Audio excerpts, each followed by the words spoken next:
lighting, and obviously, Is it charging? I control the lighting all right. Yeah, it is. I control the, okay, that's it. Podium, HDMI, okay, got it. Sorry, I got it. That was I don't want to do that. You're in it like every day. The chair is like slightly. Yeah, you are. I don't want to be in it. You should get study your head. What's the back here? Just you. I'm sorry. Did you not know? I thought you knew. Do you not watch the video? I don't watch it. Oh. That's okay. It's usually you or Caleb. I can't.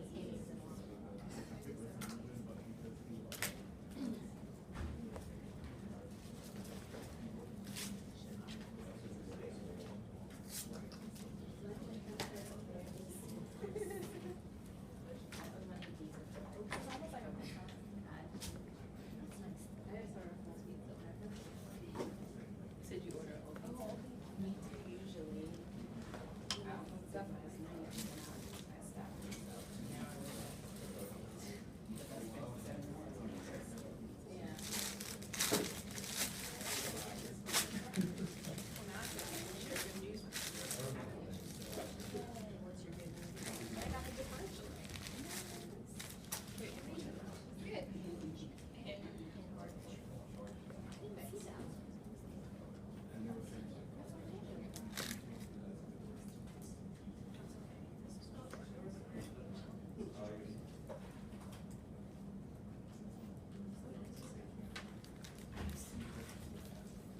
You're so far. I know.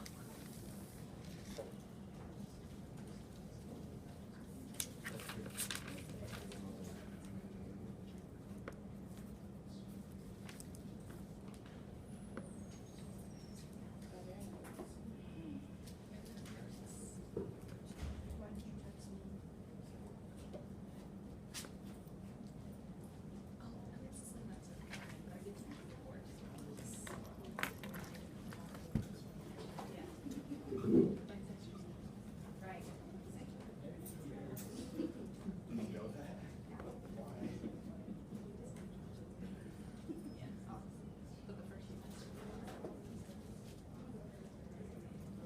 Oh, yeah.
You said Shelto's the only one on here that isn't a student?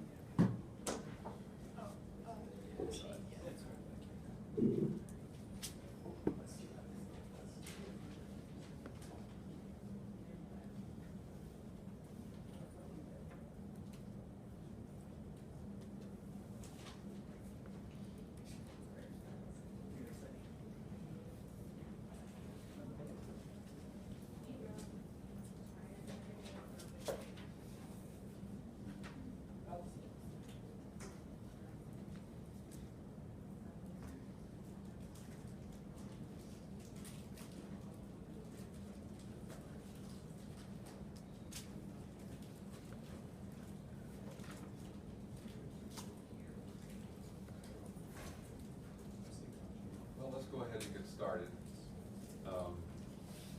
Those of you who don't know me, I'm Steve Childers, Department of Physiology Pharmacology, and I'll be doing the lectures on receptors and G proteins in the next 4 lectures. So So my job is really to define for you the pharmacological characteristics of receptors from 2 points of view. As you may, I wasn't here for your pharmacodynamics lecture, so I don't know exactly what you covered. But the father of pharmacology, over 100 years ago, was a German chemist by the name of Ehrlich, and his concept of a receptor is exactly the same then as it is now, that the receptor for a drug consists of 2 different entirely independent components. One is the binding site, which is the recognition site for the drug, and the second is the effector. The effector is the portion of the receptor that transduces the signal of the binding of the drug into a biological response. So the 2 lectures I'll be giving this week on receptor binding really focuses on the first part of that concept of the receptor, the binding site, the recognition site. That's the site that determines the affinity of the drug and its specificity as a pharmacological agent. Then next week we'll talk about G proteins, which is an example of an effector system which translates the signal of binding of the drug into an intracellular response. So the 2 lectures I'll be giving you this week on receptor binding. Today we're only going to cover topic number 1 on equilibrium binding, which will focus in on the determination of the KD, which is a measure of the potency of the drug, and the Bmax, which is the number of receptors, which is a measure of the maximum effect of the drug. We'll also talk about the concept of using competition binding to determine affinities. And then on Wednesday, we'll cover these other 3 topics: kinetics, regulation, and some practical uses for receptor binding assays. I will be assigning a homework problem, so I'll have that ready for you on Wednesday. Just need to ask, does everybody have access or understand Excel, or if not, some kind of plotting program, because the problem will involve some kind of plot. So everybody comfortable with Excel or something like that, spreadsheet? If you have any questions for me about the lecture or about the homework, I'll talk about the homework on Wednesday. Don't hesitate to email me. That's probably the best way to do it.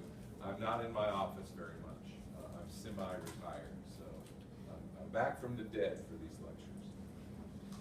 So what we're going to do, this is just an outline of some of the learning objectives we're going to be talking about.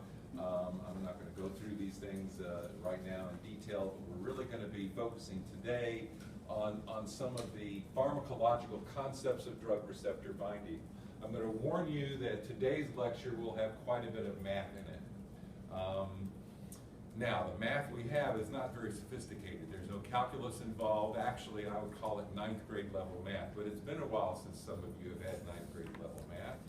And so you might find some of this to be a little challenging, but that's part of the process we're going through. Some of you who may be a little rusty in terms of your mathematical concepts and algebra, this is the time for you to get caught up on that.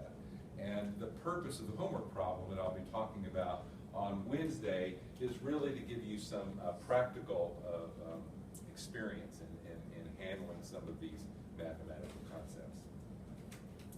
So, what we're going to be talking about today is the process of determining the affinity and activity of a drug and its receptor by using a process known as receptor binding. Now, in the old days, back in the turn of the 20th century, receptors were defined by people like Ehrlich and their colleagues in physiological terms. The techniques that they used back in those days were predominantly measurements of drug effects on smooth muscle contraction. And so virtually all of what we know about classical pharmacodynamics came from classical physiological systems in which one could actually measure the effect of a drug on the contraction of a muscle, and you could then determine the effect of the antagonist on the agonist effects of those functions. But many systems don't contract. I mean, for example, if you're looking at drugs that act in the brain, you can throw drugs at a brain all day long and the brain's not going to contract. You've got to have some mechanism of examining the ability of the drug to bind to the receptor without using a direct physiological function. And that's where radioligand binding comes in. Receptor binding is the use of a radiolabeled drug, in other words, a drug that is labeled with some form of radioactivity at a very high specific activity, which I'll define for you mathematically in just a few minutes. And the ability of that radiolabeled drug to bind to the receptor is then determined by a classical radioreceptor binding assay. So this is, the function of this assay is to really show you two things. Number one, the potency of the drug, okay? In other words, the concentration of the drug that acts at the receptor site. And number two, the number of receptors that are present in that particular preparation. And the number of receptors is proportional usually to the maximum effect of the drug in that system. So that's why those two things are so critically important to know. Potency, because that tells you the concentration of the drug you need to use. And then if you're talking about in vivo, that tells you the dose of the drug that you need to use. And secondly, the number of receptors, which defines the maximum effect. The more receptors you have, the bigger effect you're going to see. So both of these two things are the things you need to know. Moreover, this is the initial stage in the pharmaceutical development of any drug, okay? So when you're developing a novel drug for treatment of any disease, no matter what disease you're looking at, you've got to start at the chemical level synthesizing novel compounds, which you hope will end up being drugs. And then it's this stage which defines whether the drug is going to act at the receptor or not, okay? So generally right now, a general rule of thumb that for every million compounds that are synthesized in the laboratory, only one ends up in the clinic, you know, to be used in treatment of a disease. And it is this step, okay, the receptor binding step, which is the first stage in the determination of whether or not a drug is going to move on to the next step. So a large part of what I'm talking about is not just a series of irrelevant mathematical concepts, but concepts that are critical in terms of pharmaceutical development of novel drugs. So when we're looking at drugs that are going to be radiolabeled, and I'll define for you what kind of radioisotopes we use in the laboratory to define drug-receptor interactions, there are a number of criteria that have to be satisfied in order to make sure that you're binding a drug to a specific receptor, the receptor that you might be interested in. If you're, for example, interested in developing an antihypertensive agent that's acting through the beta-adrenergic receptor that blocks sympathetic autonomic function, you're going to be interested specifically in drugs that act on the beta-adrenergic receptor. You don't care about the alpha-adrenergic receptor or the opiate receptor or the adenosine receptor. You're specifically dealing with the one receptor that you're going to work with. Now, all drugs exhibit non-specific effects. So you've got to make sure that the drug you're looking at has a higher potency at the beta-adrenergic receptor as opposed to everything else. So here are the criteria that you have to satisfy in order to make sure that the drug that you're developing has exactly the kind of characteristics that you need for pharmaceutical development. Number one, it should have a high affinity, okay? And when we say that, you need to remember that high affinity suggests low concentrations, okay? So the higher affinity the drug has for the receptor, the lower concentration is needed to exhibit an effect, all right? So drugs that are high affinity act at low concentrations, and drugs that are low affinity act at high concentrations. That may seem very trivial, but believe me, it's a concept that we're going to come back to again and again. What are the kinds of numbers and units that we use to define high affinity?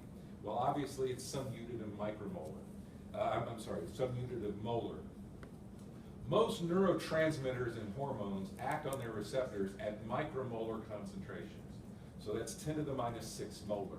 So drugs like dopamine, acetylcholine, norepinephrine work on their receptors at concentrations around 10 to the minus 6 molar, 1 micromolar. That's way too low affinity for drug receptor binding. You need much higher affinity than that in order to specifically define the receptor. Most drugs that pharmaceutical people look at for receptor binding have affinities in the nanomolar range. That's 10 to the minus 9 molar. So we're going to be using nanomolar as a very common unit, okay, in these series of lectures. So just remember, nanomolar, 10 to the minus 9 molar, you'll be in good shape. Obviously, any drug that binds to the receptor has to be specific. Remember our example of beta-adrenergic receptors. We know that the drug's going to be specific. It's going to be specifically binding to the beta receptor and not to other things. Many drugs exhibit stereospecificity. So many drugs exist in different stereoisomers, either plus isomers or minus isomers, and then they're mirror image of one another. Receptors are so specific that they bind to only one of those two mirror images, okay, depending on the type of drug you're looking at. So that's a tool that chemists use to define specificity. Stereospecificity, the ability of the receptor to bind to only one stereoisomer of a drug. Pharmacological correlation, once again, if we're looking at a drug that acts on beta-adrenergic receptors, we would expect the binding of the drug to that receptor to correlate to its pharmacological effects in vivo.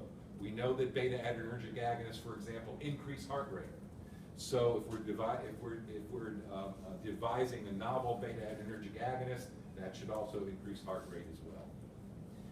We know that every drug we have will exhibit nonspecific binding to other sites, and I'll show you mathematically how we can define nonspecific binding later on in today's lecture. Now, distribution.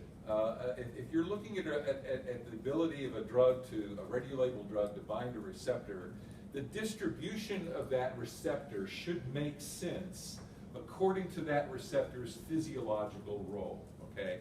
So tissue, for example, if we're looking at a receptor that's like a dopamine receptor, for example, that we know that is predominantly present in the brain, okay? It shouldn't exist in areas like striated muscle or liver or bladder or something like that. So tissue distribution of the receptor binding of that drug should make sense according to the physiological effects of that system. In the brain, different receptors exhibit regional distributions according to the neuronal pathways that define that particular neurotransmitter. In the case, for example, of dopamine, we know that there are certain areas like the basal ganglia, the caudate putamen, that are loaded with dopamine nerve cells, and therefore we predict that a drug that acts on dopamine receptors should really localize its effects in that region. And finally, subcellular distribution. Most of the receptors that we talk about in pharmacology are membrane-bound receptors, and most particularly, I'd say 90% of the membrane-bound receptors are localized on the plasma membrane of cells, so that their binding site is facing outward into the external space, and their inside is the effector part of the receptor is facing inside the cell. So most receptors that we look at are plasma membrane, and so if you do a subcellular localization of this receptor binding and you find out that most of it is in the mitochondria or in the cytoplasm or something like that, then you know that this is really not making much sense.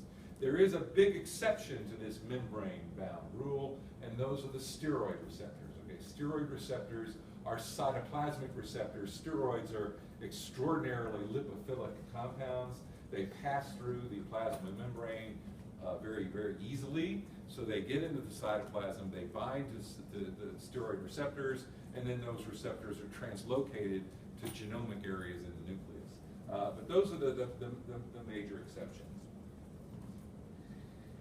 Number 4, ligand metabolism. So in addition to receptors, there are enzymes in the body that bind to drug that can metabolize drugs. In the liver, for example, there are all kinds of metabolic enzymes that hydrolyze a drug from one form to the next. And when we're talking about neurotransmitters and hormones, neuronal tissue is loaded with metabolic enzymes whose sole function it is to hydrolyze that particular neurotransmitter from an active form into an inactive form. So you've got to distinguish between the ability of a drug to bind to a receptor and its ability to bind to an enzyme. drug receptors are not metabolic, okay? I'm going to come back to this point a little bit later on. Drug receptors do not metabolize drugs or neurotransmitters. The function of the receptor is not to metabolize the ligand, it is to create a biological response. And finally, most drug receptor interactions are reversible. Now, in the laboratory, we can, in fact, create irreversible drugs, and there are irreversible drugs that are useful in the clinic. Okay, so certainly irreversible drugs are used for a variety of purposes. But for today's purposes, and certainly when you're looking at the ability of a neurotransmitter or hormone to bind to a receptor, those cases are reversible, and all of the mathematics that I'm going to be using today assumes that the reaction that we have is a reversible one. So, the receptor binding assay, in other words, the ability of the pharmacological methods that we use to determine the affinity and the number of receptors, utilizes, first of all, a radio-labeled drug. And most drugs that we use in pharmaceutical development are usually labeled with either tritium or I-125. Now, I'm going to talk about some of these radioisotopes. I'm not going to go into a lot of detail about them, but there are lots of isotopes that you can use, both in the lab and in the clinic, depending on the kind of stuff that you're going to do. I'm not going to hold any of you guys responsible for any of this stuff. This is just put up here to talk about and for reference. But here are the common isotopes that are used in research laboratories all around the world. Tritium, of course, is just a hydrogen atom. It is the smallest of all of the isotopes, and it has the lowest energy. So here is the different isotope, the type of radiation that it emits.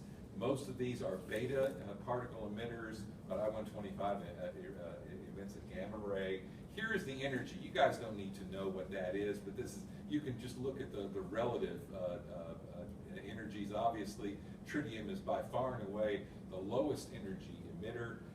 Tritium energy is so low that a piece of paper, even a tenth of the thickness of the paper that you normally use, would be enough to block tritium radiation. It's extremely low energy. It has a pretty long half-life, though, of 12 years, so it lasts a while. Now, the other common radioisotope that's used in the laboratory is I-125. There's another version of radioactive iodine that's commonly used in the clinic, I-131, which is a much higher energy, easier to detect radioisotope. But in the laboratory, people use I-125 as a gamma emitter. Just once again, you don't need to know what these numbers mean, but you can just look at this, 35 versus 0.01, okay? So the energy involved in an I-125 decay is much, much higher, okay? And people that use I-125 and I-131, use lead shielding and things like that to be safe. I-125 has a fairly short half-life of 60 days. Other isotopes I won't talk about very much. P32 used a lot in molecular biology experiments. So for example, when you're looking at a lot of genetic experiments, DNA and RNA are labeled with P32 and P33. It is a moderate energy, very, very rapid half-life. S35 is another common radioisotope for genetic studies. Once again, a moderate affinity. And then C14 is a very commonly used isotope in metabolic studies. Amino acids and lipids are commonly labeled with C14. C14 has a moderate energy, but it has an extremely long half-life, over 5,000 years. Now, the problem is that when we're doing radioreceptor binding with drugs, we have to have a high specific activity. What we mean by that is we've got to incorporate a lot of radioactivity into the drug in order to detect it. And you've got to have a specific activity of at least 20 curies per millimole. I'm going to define for you what a curie is in just a minute. Now, the reason that we do that is because we've got to generate a dose-response curve of binding.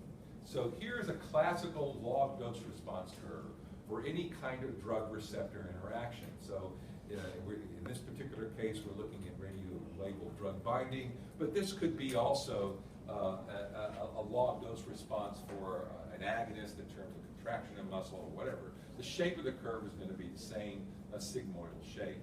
So when we run a radiolabeled binding assay, obviously you're adding more and more of the radiolabeled drug and getting more and more binding. Eventually you'll reach a maximum, okay? The maximum is called the Bmax, and that is related to the number of receptors that are present in that particular preparation.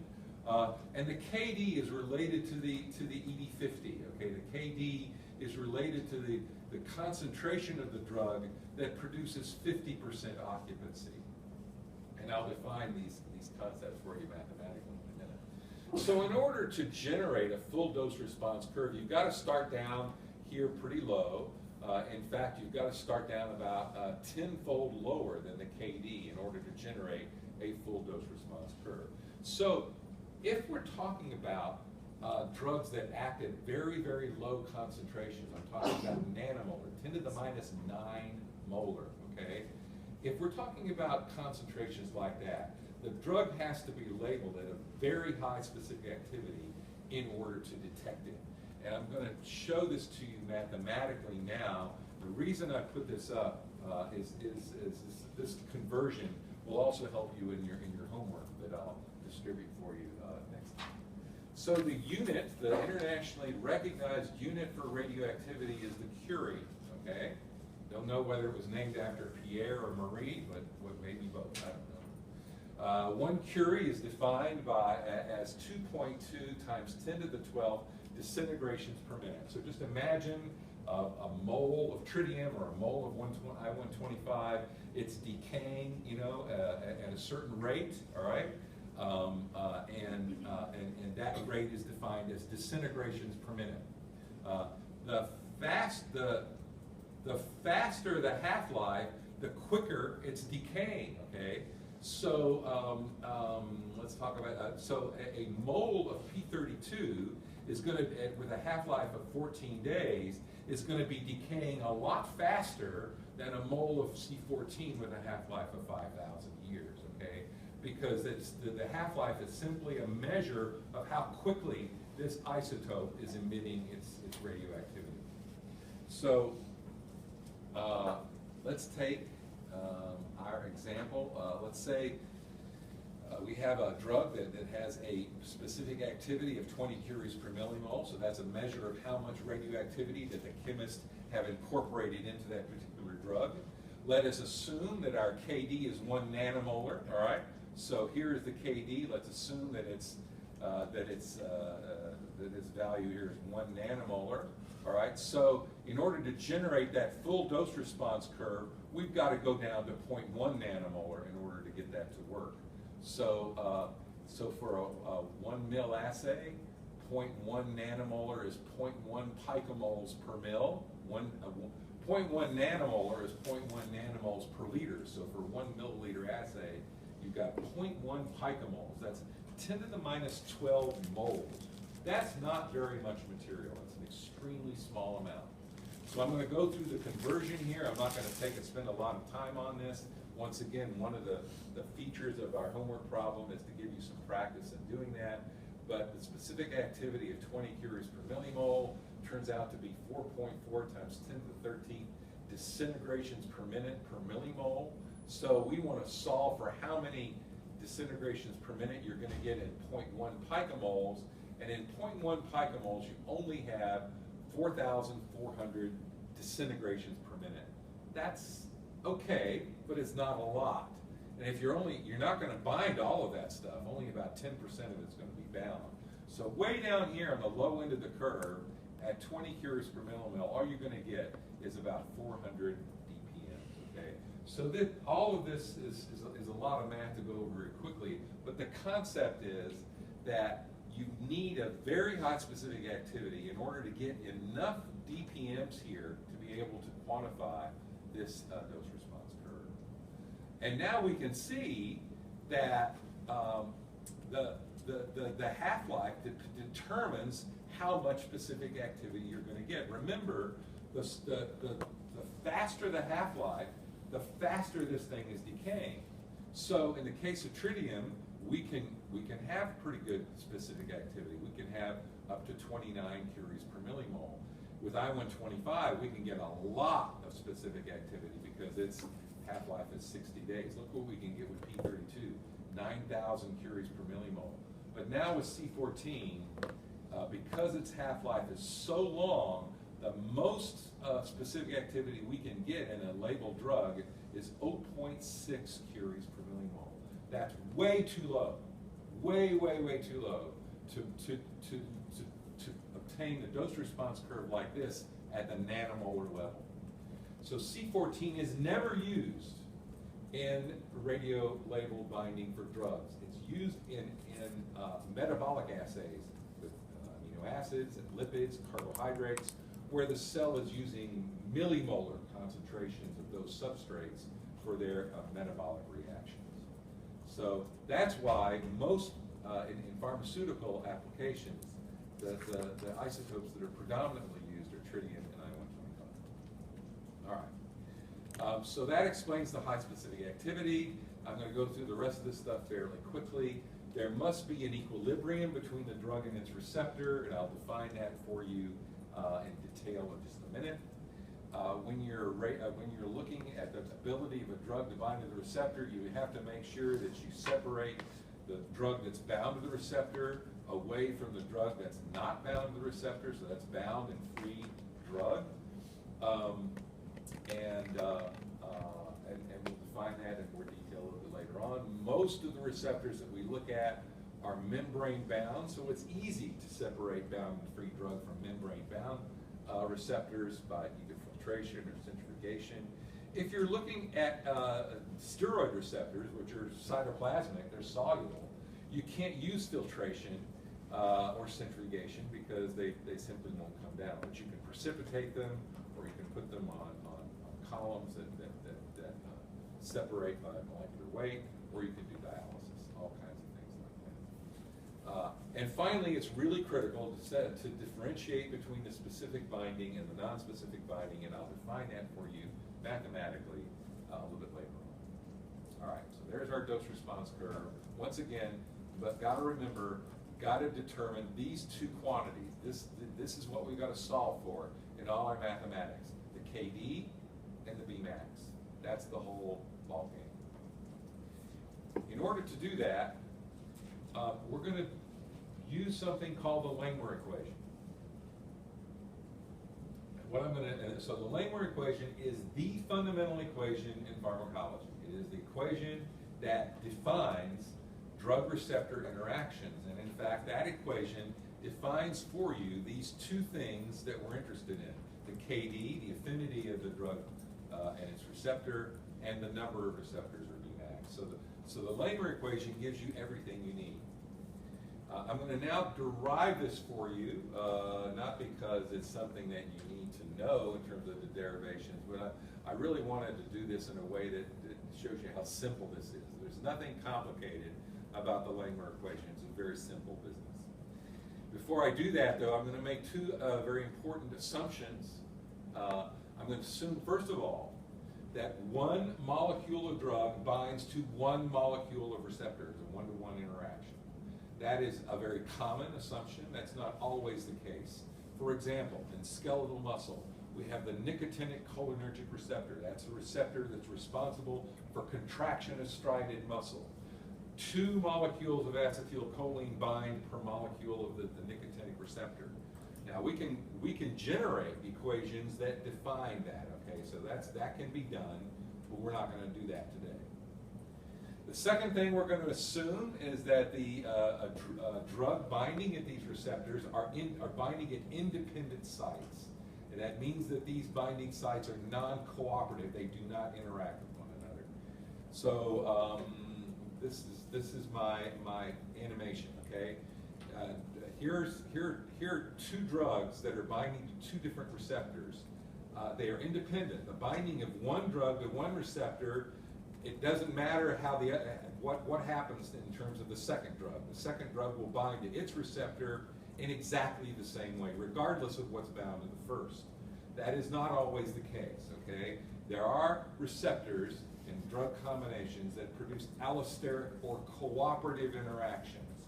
And what I mean by that is the binding of one ligand to one site of the receptor affects binding to the next door binding site by another drug. All right, that's called cooperativity or allosteric interactions, and there can be either positive cooperativity, where the two drugs interact in a positive relationship, or negative cooperativity, where they interfere with one another. What's a great example of that? In physiology, a best example of cooperativity is hemoglobin binding to oxygen. There are four binding, surely you guys have at least been exposed to that in physiology. There are four binding sites for oxygen on hemoglobin. Those exhibit positive cooperativity. The binding of oxygen to one of those sites makes the binding of oxygen to the second site more likely, and so on down the road. So that's a great example of positive cooperativity, and that's exactly what we're not going to be talking about today. What we're going to be talking about are receptors that are completely independent from one another. All right, so here's the basic reaction of a drug binding to its receptor. We have a free receptor and the free drug binding at the recognition site for the receptor to form the drug-receptor complex. Now, it is the drug-receptor complex that is responsible for the effect of the drug, all right? So, and we're not going to be talking about that part of this reaction today. We're going to be talking about that part next week. But just understand that the more drug-receptor complex you form, the bigger the effect is going to be, all right? So the total amount of effect that's produced is proportional to the amount of drug-receptor complex that's formed by this reaction. Now, this reaction between drug and receptor is a reversible reaction, okay? So it forms, there is an association rate. The rate at which these two entities come together is defined by the association rate constant K1. And as soon as the drug-receptor complex is formed, it can dissociate again. And the rate at which it dissociates is defined by the dissociation rate constant K-1. And all of these constants vary between drugs and receptors. So there are very fast dissociating complexes where the dissociation rate is very high, and there are very slow dissociating complexes where the dissociation rate is very low. Okay, so and we'll talk about the relationship between kinetics and pharmacology a little bit later on. Now, the goal of this today is to achieve equilibrium. Okay, so here's the time course of drug binding to its receptor, and I'm making this up here. You add drug at time 0, and you see the formation of the drug-receptor complex. And you can see early on it's going up very quickly, okay? In fact, at the very early stages, it's linear. But it begins to tail off, and the reason why it's tailing off here is that as soon as the drug-receptor complex is formed, it dissociates, all right? So what you're measuring is not only the forward reaction, but also the backward reaction. And eventually, this thing will plateau out and become a horizontal line, and that is an indication of equilibrium, because what's happening at equilibrium is that the forward rate is equal to the backwards rate. The association rate is equal to the dissociation rate. So what we mean by that is at equilibrium, which will be right here, K1 times R times D, so that's a measure of the forward formation of the drug-receptor complex, is equal to the dissociation of the drug-receptor complex times K-1. So that's the fundamental relationship at equilibrium. Hopefully that should make sense to you.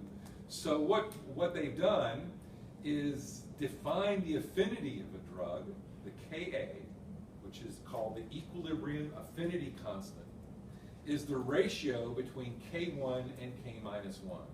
And if you plug in these numbers up here, that turns out to be RD divided by R times D. So the Ka is the fundamental affinity of the drug for its receptor. The higher the Ka, the higher the affinity. Okay? The problem with Ka is that the units of this is not something we like to use. The unit of Ka is molar to the -1. Now, we're interested in affinity from a practical point of view, okay? We want to know how many nanomoles of material do we need to activate this cell, or how many milligrams of a drug we need to give to a rat or give to a patient to treat a disease. You tell a doctor that you need to give 10 milligrams to the -1 to a patient, that's not going to work. So what they do instead is they primarily use the Kd, which is the inverse of Ka. So the Kd is the equilibrium dissociation constant, and that is the inverse of this. So it's K-1 divided by K1, and once again, plugging this in, it's R times D divided by RD. So the Kd, the units of the Kd is molar, or milligrams, or grams, or whatever unit of concentration you particularly prefer. And this is the measure of affinity of the drug that we use, okay? So it's the Kd that ultimately ends up defining the ED50, the dose of the drug that produces 50% of the effect. That's related to the Kd. And the units that we use for this is molar, nanomolar, micromolar, milligrams, pounds, doesn't matter, all the same. So it is the Kd that determines the potency of the drug, and that's why there's this inverse relationship between the potency and the Kd. In other words, a drug that is very potent will have a low Kd. A drug that is very weak will have a high Kd. Now, I'm going to spend 2 minutes deriving a Langmuir equation. You do not need to know any of this, okay? I put this up because this is so easy. It basically involves freshman high school level algebra. We'll go through it. So this is how Langmuir defined this equation, which is, once again, the fundamental equation in pharmacology. So he started out by defining the number of receptors in a preparation as the Bmax, okay? The number of receptors is the Bmax. Now, clearly, by logic, the Bmax is equal to the number of free receptors in a preparation plus the number of receptors that are bound to drug, right? There's no other source of receptors. They don't come from heaven or anything. That is the definition of Bmax. Now, my 9th grade algebra teacher told me that in any equation, you don't change anything if you multiply each side of the equation by the same unit.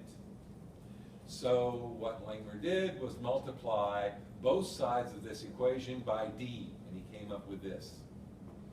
Also, my 9th grade algebra teacher taught me that if you multiply anything by 1, it doesn't change it, right? So what Langmuir did was take this particular portion of the equation and multiply it by RD divided by RD, which is 1. So we haven't changed, we put in all this stuff, we haven't changed anything. But notice, now in this particular portion of the equation, we have something that we recognize, because remember, the Kd is R times D divided by RD. Son of a gun, there it is.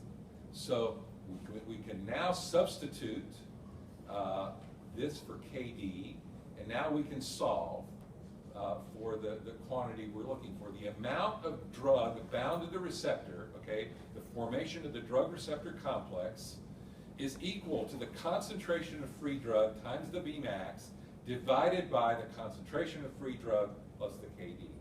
So the Langmuir equation has exactly in it everything we need to define the 2 components of drug receptor interactions that we're talking about.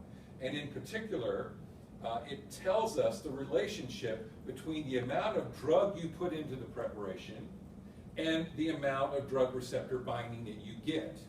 And this is a general equation, not just used for receptor binding. And in fact, Langmuir created this equation decades before radioligand binding was available. So it's not just for radioligand binding, but it's true for physiological assays, and it's true for behavioral assays. If you're treating rats with a drug, It's also true in the clinic, and I'll show you some examples of how we can deal with this. So the Langmuir equation defines for us the relationship between the amount of drug you put into the preparation and the amount of receptor binding that you get. Now, let's take a look at this equation from a general point of view. If you see this as an X versus Y situation, right? So if RD is Y and D is X, is this a linear relationship? The answer is no. Linear relationship is Y equals MX plus B. That is, that is not what we've got here. We've got this, okay? What we've got is Y is equal to some constant A times X divided by X plus another constant B. If you look back in your equation lists, how you define different equations, this is called a hyperbolic equation. And therefore the Langmuir equation predicts a hyperbolic relationship between the effect and the drug concentration, right? So hyperbolic, it looks like this, all right? So as you add more and more drug, you get more binding, but that binding tails off until you reach a maximum. And why is that the case? The reason that that's the case is because there's not an unlimited number of receptors around. The cell only produces a small number of these receptors. These are big proteins, expensive for the cell to make, takes a lot of energy to do it. So the number of receptors that are in a cell is relatively limited. Therefore, it's easy to saturate receptors by adding more drug. If you had an infinite amount of drug, it would be unlimited. It would be linear, okay? Simply add more drug and you get more binding and it would never tail off. But because you've got a limited number of receptors, you saturate. The more drug you put in, you get more receptor binding until at some point you saturate the total number of receptors there, and that defines the Bmax. So this is often called, this kind of a plot is often called a saturation curve, all right? Because it defines this saturation. Now, today we have computers that handle these kinds of curves very well, and so in fact, if you go to software that analyzes drug-receptor interactions, it'll actually calculate numbers like this. But in the old days, this was hard to do because it's very difficult. The Bmax is easy to see, okay, that's easy, but it's kind of hard to figure out where the ED50 is, the concentration of drug that produces 50% of the effect. It's very difficult to see it. So they decided to change this curve into a semi-logarithmic form, all right?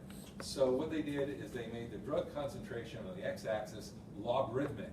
They kept the y-axis linear. So this is called a semi-log curve, and this is called a log dose response curve. And now what this does, by switching the x-axis to logarithmic, it shifts this curvilinear plot here, this hyperbolic shape, into a sigmoid shape. And this is the most common form of the drug dose response curve. Not just for radioligand binding, but for behavior, for electrophysiology, for whatever kind of measure you're looking at. If you look in the literature, 99% of drug dose response curves look like this, that are sigmoidal. And you can see, okay, that it's a whole lot easier to see what's going on. The Bmax, of course, is where the curve flattens out. And now the ED50, once again, the concentration of drug that produces 50% of the maximum bound is a whole lot easier to see because this portion of the curve is somewhat linear.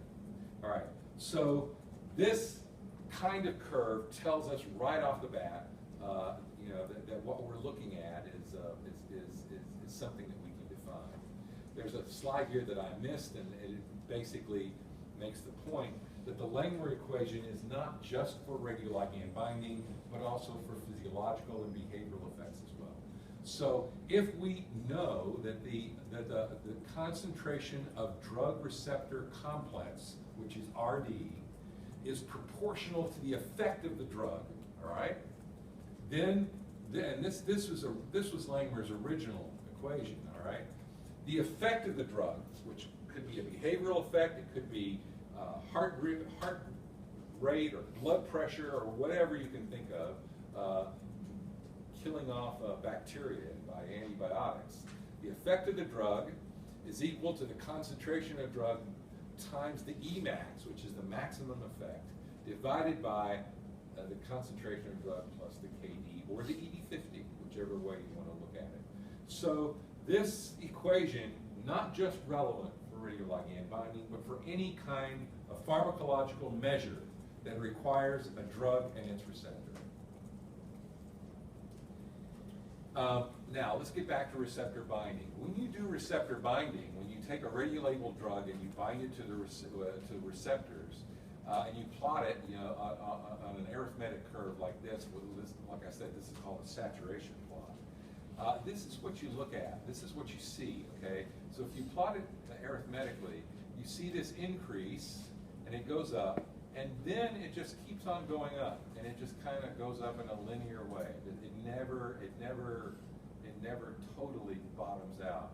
And that is not what the Langmuir equation predicts, okay? The Langmuir equation predicts that this thing should, bottom out and turn horizontal. But that's not what receptor binding does. It goes up. And the reason for that is because a certain percentage of drug binding is to non-specific sites.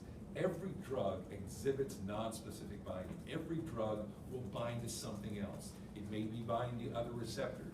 It may be binding to pieces of tissue like lipids or cell walls or the glass in the test tube or whatever.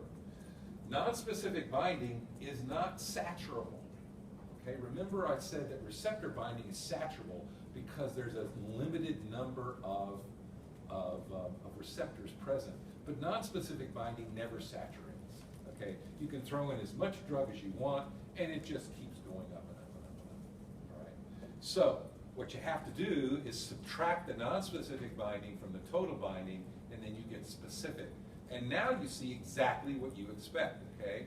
Now the ligand goes up, and then it saturates, and that's the Bmax. So when you do receptor binding, you have to make sure that you define specific binding and distinguish between specific and non-specific. And I'll show you mathematically how to do that at the end of today's lecture. Okay, how do you plot this stuff? Okay, like I said before, a very common way of doing, this is not common, a very common way to do this is this log dose response curve, nice sigmoidal plot. But some people are obsessed with straight lines, right? Everybody wants to see something that's straight. So is there a way to transform this sigmoidal curve into a straight line? Well, actually, there are a couple of ways to do this. And one guy that did it was this guy Scatcherd. Also, another guy did it, Rosenthal. There's a battle between who did it first. Here's the derivation of the Scatcherd equation. Forget that. Skip that. This is the Scatcherd plot. Okay, this is what Scatcherd or Rosenthal, depending on your particular bias. Basically what the Scatcherd plot is on the y-axis you plot the amount of drug bound divided by the amount of drug that's free. Right? So you got that ratio on the y-axis. And the drug bound on the x-axis. And when you do this transformation, instead of getting a hyperbolic plot or a sigmoid plot, you get this linear plot. Okay? And the slope of the line is the negative reciprocal of the KD, all right? So that's kind of cool. So the slope of the line defines the affinity of the drug for its receptor, and the x-intercept is the Bmax. So that is a common way of, and you'll see this a lot in the literature, Scatcherd plot, a very common way of representing receptor binding data. There's another way of doing it too, and that's called the double reciprocal plot. This is 1 over bound, or 1 over the effect, versus 1 over the drug concentration. You get a straight line. The y-intercept is the reciprocal of the Emax, and the x-intercept is the reciprocal of KD. This is primarily a plot that's in enzyme biochemistry, not so much in receptors. But if you remember your biochemistry, you remember enzymes, okay, that word is going to draw on a little bit of memory for you. some of this should look familiar, and it really should, because an enzyme and a receptor are really very similar kinds of things. Both enzymes and receptors are big proteins. In the case of an enzyme, you've got a big protein that's binding to a small substrate, and you're changing the identity of the substrate into a product by a metabolic function. Receptor is a big protein binding to a small drug. It doesn't have a metabolic function, but it does produce an effect inside the cell. So it turns out that mathematically, enzymes and receptors can be defined by the same kinds of formulas. So the Langmuir equation is identical to the Michaelis-Menten equation in enzyme kinetics, okay? Where we have the velocity of the enzyme as a function of the substrate concentration. You've got the Vmax, the maximum velocity, and the Michaelis-Menten constant, Km. And then you've got all of these other things. Once again, I'm not going to require you to know any of this stuff, but here, for example, the Lineweaver-Burke plot, which is a classical double reciprocal plot, just exactly what this is. We can do the same thing in receptors. So, once again, it should make sense to you. The kinds of mathematics that's involved in enzyme kinetics, exactly the same as in pharmacology in terms of drug receptor binding. There's one big difference, though, and I've already talked about it, between enzymes and receptors, and that is metabolism, all right? So an enzyme takes a substrate and turns it into a product. So the substrate is transformed by the metabolic activity of the enzyme. The receptor doesn't transform the drug into anything, okay? The drug is not transformed in any way by the receptor. The drug binds the receptor, induces a conformational change in that receptor to produce an effect inside the cell. Then the drug can dissociate, and the drug can be metabolized by enzymes. So drug metabolism does occur, especially in the liver. But it's not the receptor that does that. It's not the job of the receptor to do that. So the receptor does not have a classical metabolic function.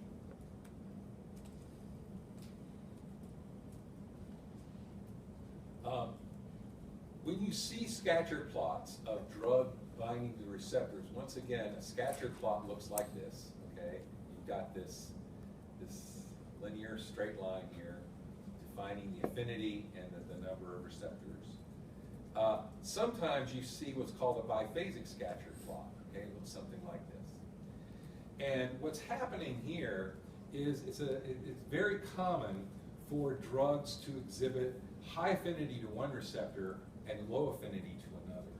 So what you're, in a biphasic scatter plot, you're looking at two different affinity states, all right?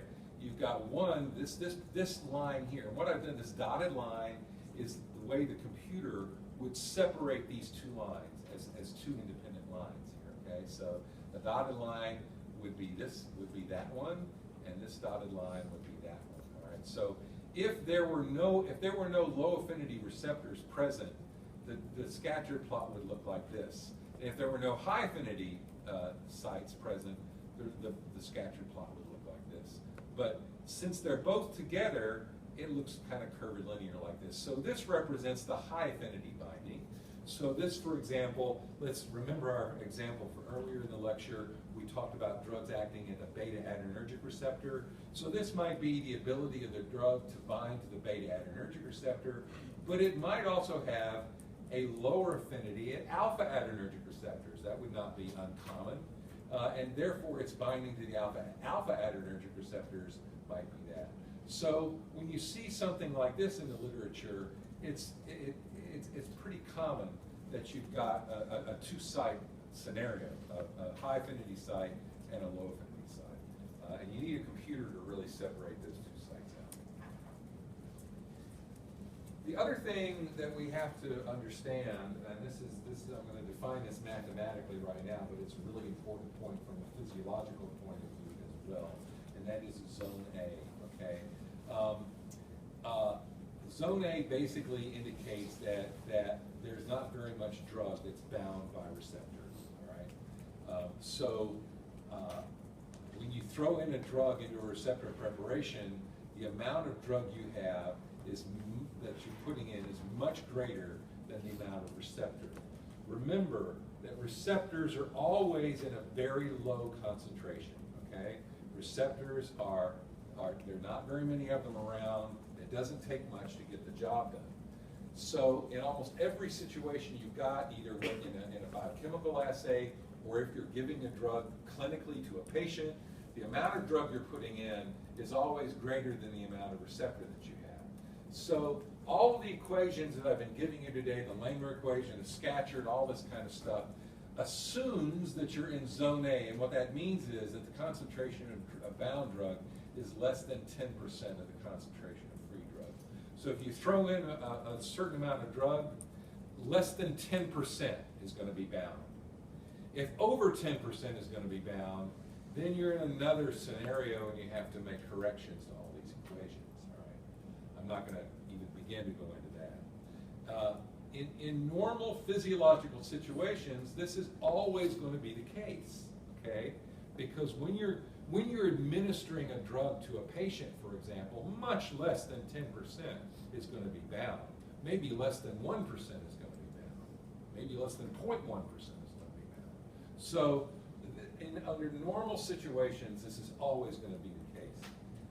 However, the one situation where it doesn't quite work that way is in genetic experiments. So you may know that when people are looking at the molecular biology or the genetics of a system, they very often transfect a gene into a cell. And that means that they're allowing the cell to overexpress a particular gene product. It's very common in pharmacology to take a cell and overexpress a receptor at concentrations that are thousands of times higher than anything that you'd see in vivo. So when you do binding or any kind of biochemical experiments in these overexpressed cells, now you have levels of receptors that are thousands of times higher than anything you would experience in nature, okay, in reality. And you can easily get out of zone A because you've got so much receptor there. You could bind 60% of the receptor. You could bind 99% of the receptor you have of the drug. You have so much receptor present. So. So the bottom line is in normal physiology, this is not an issue, but in some molecular experiments, it could be a problem. So what does all this mean? Why do we care about the Langmuir equation, and what kinds of things can we use to do it? Well, what the Langmuir equation allows us to do is to calculate the occupancy of a receptor. It allows us to determine how much of a receptor is going to be occupied at a particular concentration of drug.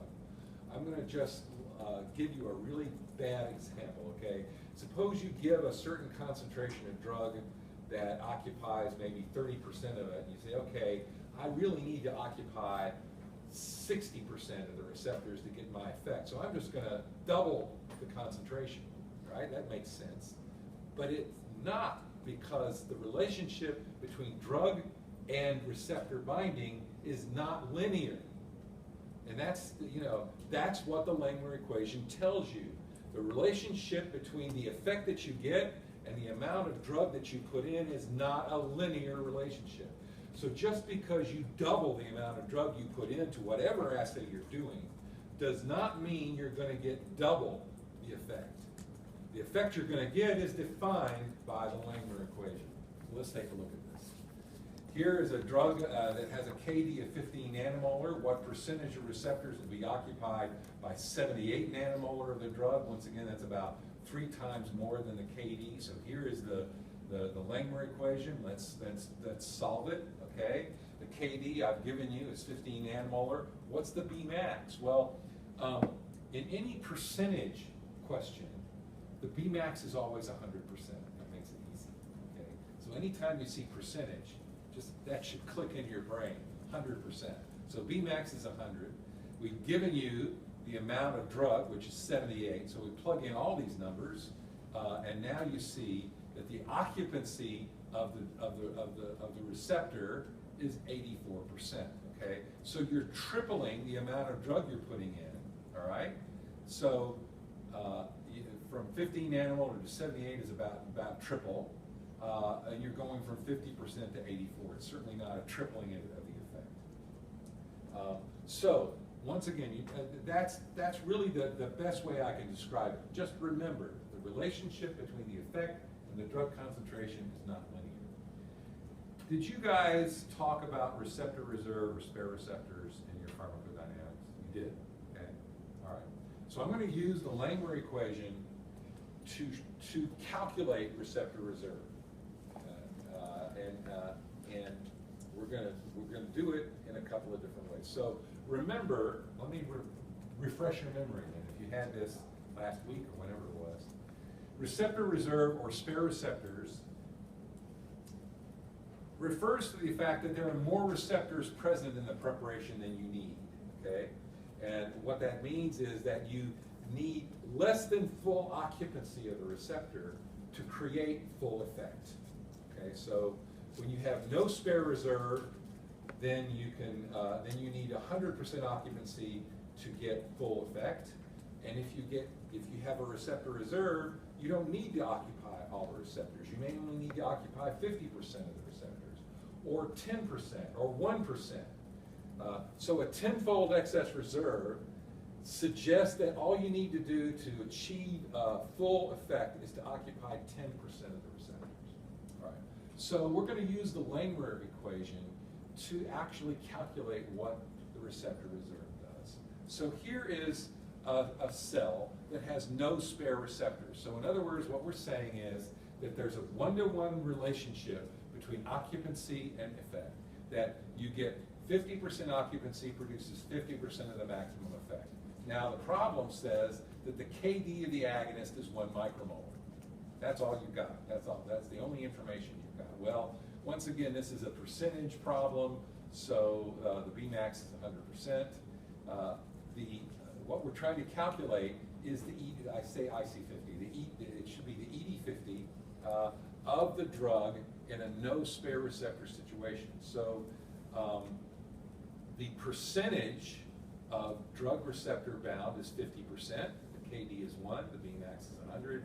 You throw everything in here, and sure enough, the concentration of drug that produces 50% of the effect is 1 micromolar, and that's exactly the same as the KD. So what I've done is I've used the Langmuir equation to prove mathematically that that where you've got no receptor reserve, the EC50 is the same as the KD percent. Really easy. Now, but let's go to the spare receptor problem. Now here's a cell that has 10 times spare receptors. And what I mean by that is that all you need to do is to occupy 10% of the receptors to get 100% of the maximum effect. 10%, that's all you need.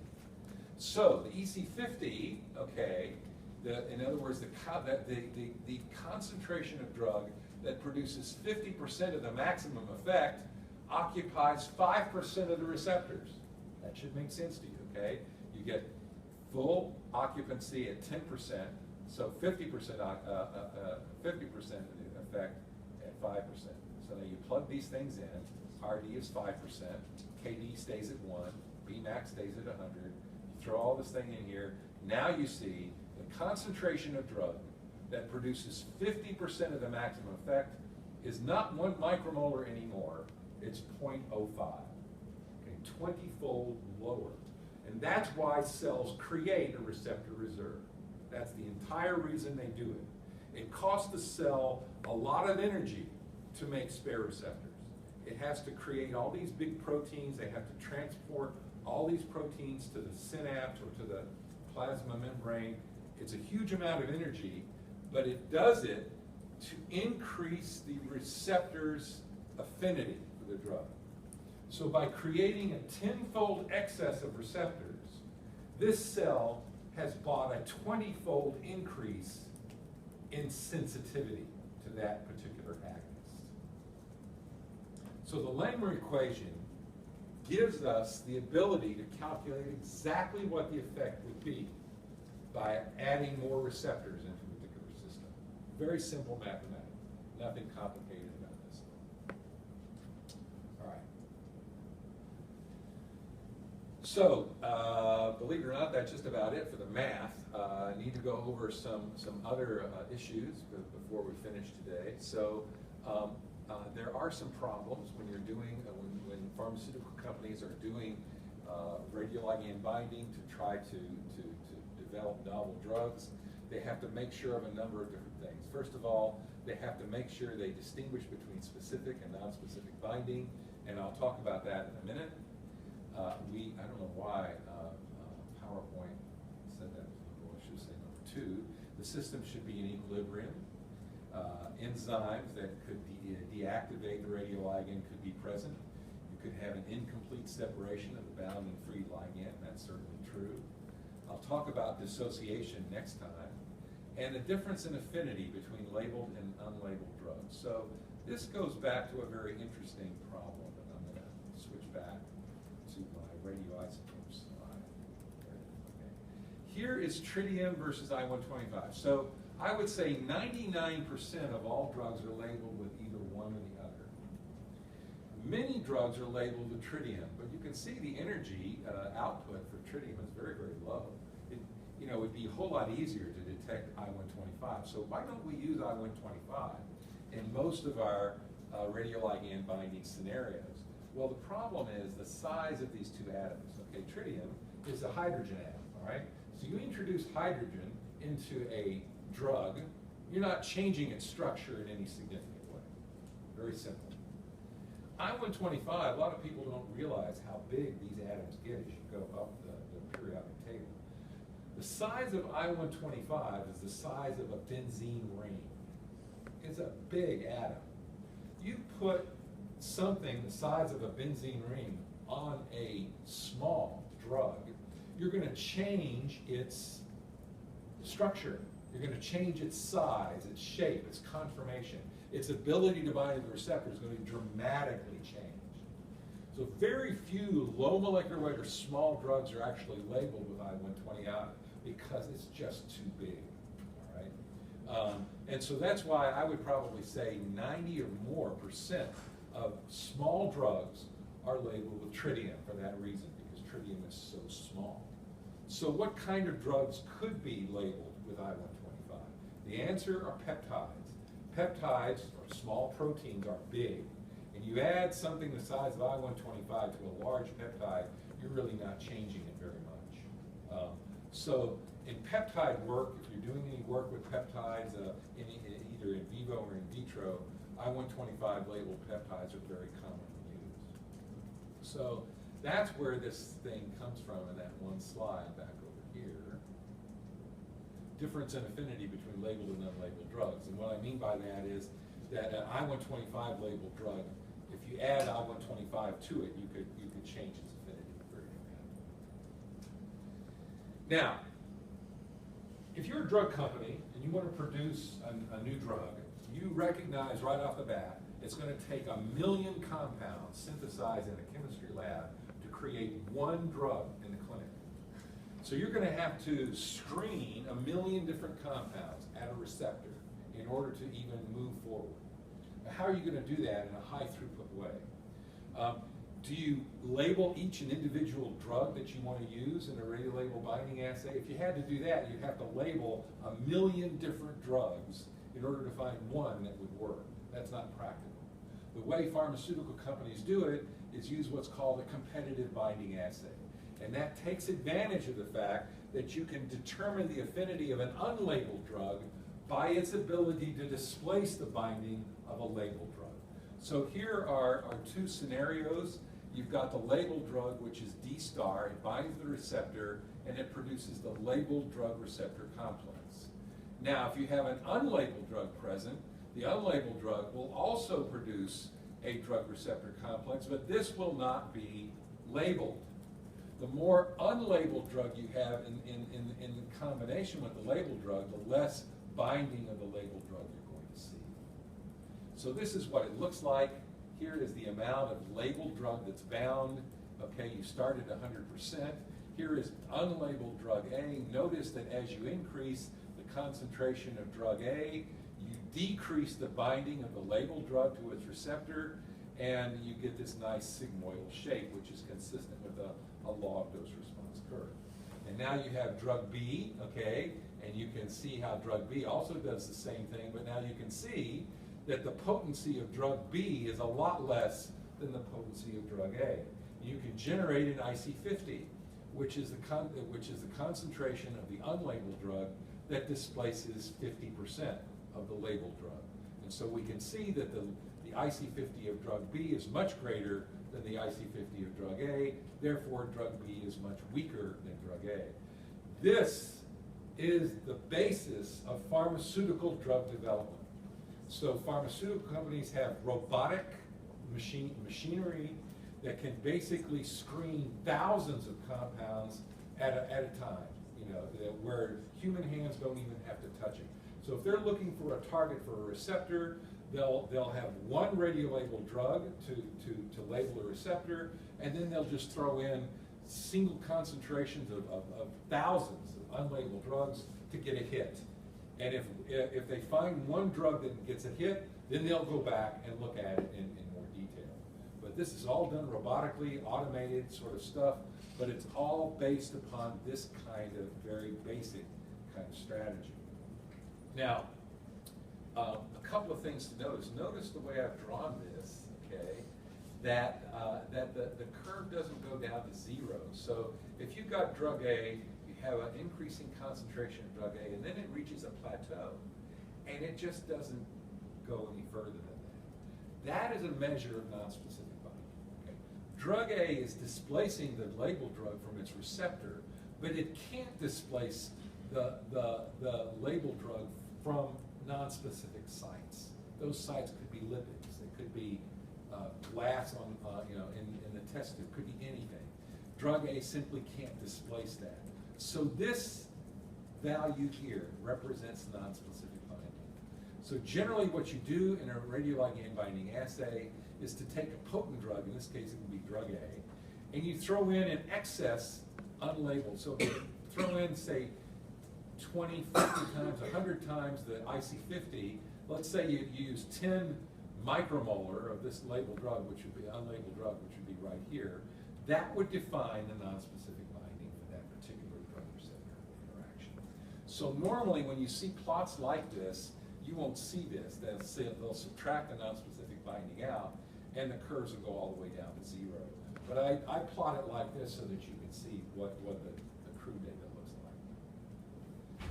However, there's a problem here. Okay, you get these IC50s, and that's fine, but unfortunately that doesn't tell you everything you need to know, because the IC50 tells you how much the unlabeled drug displaces. Okay, it tells you the concentration of unlabeled drug that displaces 50%. But unfortunately, that IC50 not only is determined by the affinity of drug A for the receptor, but it's also determined by how much labeled drug is present. Now think about this. If you've got a whole lot of labeled drug present, it's going to take more drug A to get it off of there. If you've got a little bit of radiolabeled drug present, it won't take very much. It's a competitive interaction. Drug A, drug B, and the labeled drug, they're competing with one another for the same site. The more labeled drug you have, the harder it's going to be for the unlabeled drug to displace it. So there's a correction factor. It's called the Chen-Krusov equation. And what it does is it solves for a quantity known as the Ki. And basically it takes the IC50 and it corrects for the amount of labeled drug present as a ratio of the KD of the labeled drug. So what this relationship tells you is that if you have a very, very low amount of labeled drug present, there's no correction involved here. The Ki is equal to the IC50.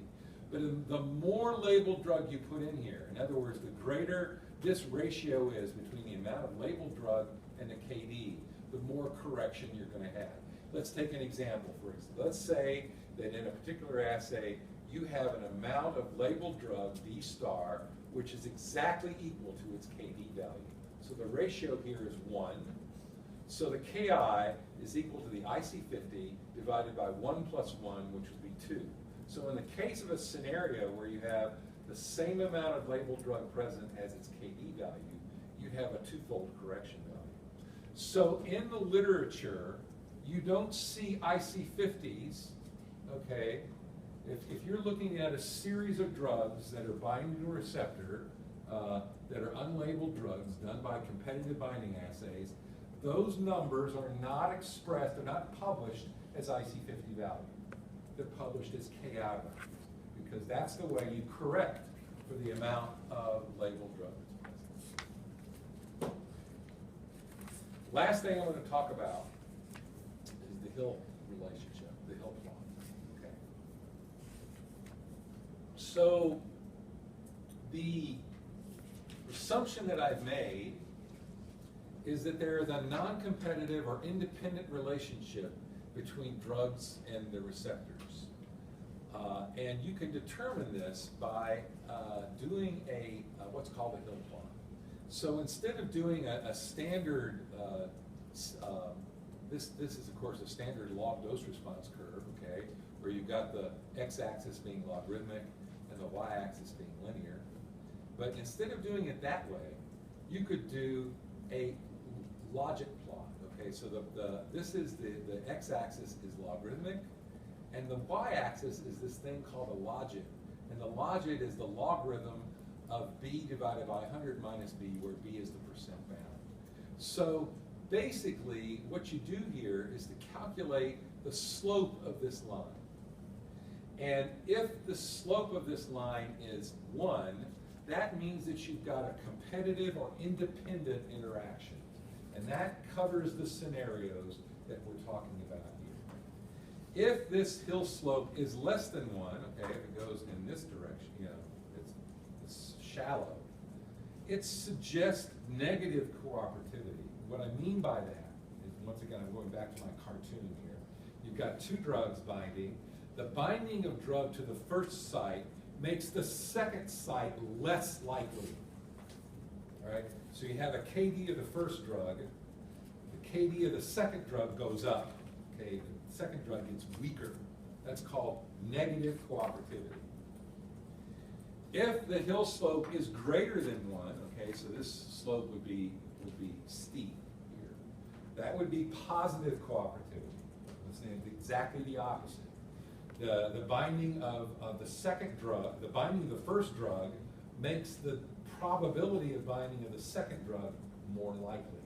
So you've got an affinity of the first drug, and the KD of the second drug goes down. Okay, the second drug gets more potent. So go back to your physiology. If you look at the binding of oxygen to hemoglobin, very common in almost any physiology or biochemistry textbook, you'll see a Hill plot. And the Hill plot of the binding of oxygen to hemoglobin will be greater than 1, okay? Because that illustrates the allosteric or non-competitive nature of the binding of oxygen to the multiple sites on that. So the Hill plot, you'll see this in the literature all the time, tells you whether or not the drug binding to the receptor is independent or cooperative.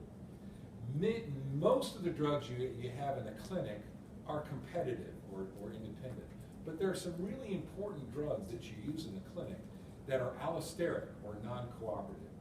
Great example of this, for example, are the benzodiazepines. Valium, these are used as sedatives, and they're used to treat seizures, a whole variety of anxiety. Probably the most popularly prescribed CNS medications in the world are benzodiazepines. They are not competitive drugs. They act at the GABA receptor, the GABA-A receptor, in a non-competitive way. And what they do is it changes the conformation of the GABA receptor. GABA is an inhibitory neurotransmitter, in such a way that it increases the affinity of GABA for its receptor. And that creates an increased ability for GABA to inhibit brain function. So that's exactly what's going on. When someone's administered a benzodiazepine, they get sedation, they go to sleep, they anti-seizure medication. What it's doing is allosterically changing the shape of the GABA receptor to make GABA more potent. It's a positive cooperativity. So now you can, if you're reading a paper and you're trying to figure out what's going on, you can look at the hill plot, but a lot of times people don't do a hill plot. And I can tell you that there's a shortcut to doing this, and that is to use your knowledge of pharmacology and the Langmuir equation to kind of see what's going on. So here is this is kind of a quick and a dirty method of figuring out whether a drug is competitive or non-competitive, and that is by looking at its visual slope. All right, so here is a classical a log dose response curve of a competitive binding scenario. Okay, so here is the sigmoidal binding plot. Okay, all right. So this is very classical here. Here is the IC50 of the drug. Now the Langmuir equation predicts in zone A that you will go from 90% to 10% occupancy over 2 log units of drug. See that in the curve? All right? You're going from 1, let's say, micromolar to 100 micromolar. You're going from 90% to 100%. The Langmuir equation predicts 2 log units of drug will take you from 10% to 90%. So all you have to do is to count the log units to see whether or not you've got a positive or negative cooperativity.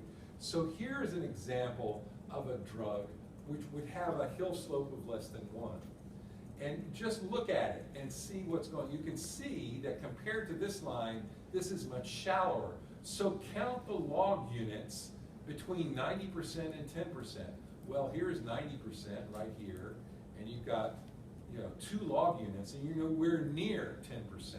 So clearly, it's going to take more than 2 log units of drug to displace this.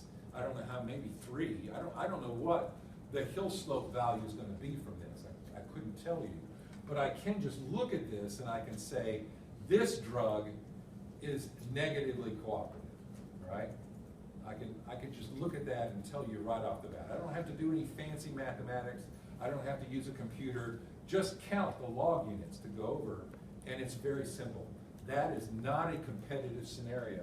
On the other hand, and I don't have it up here, but if you saw a very steep curve so that it went from 90% to 10% in 1 log unit, once again, you don't need fancy math to figure that out. You know precisely, because the Langmuir equation tells you that particular drug would have positive cooperativity. So just count the log units, and you're set. Very simple way to do this. Okay, so that finishes our description of equilibrium binding. The good news for you is the next lecture will have much less math involved in it. We'll talk a little bit about kinetics and other aspects of drugs. And by Wednesday, I'll post a homework problem that I'll talk about on that day. Any questions about any of this? Okay.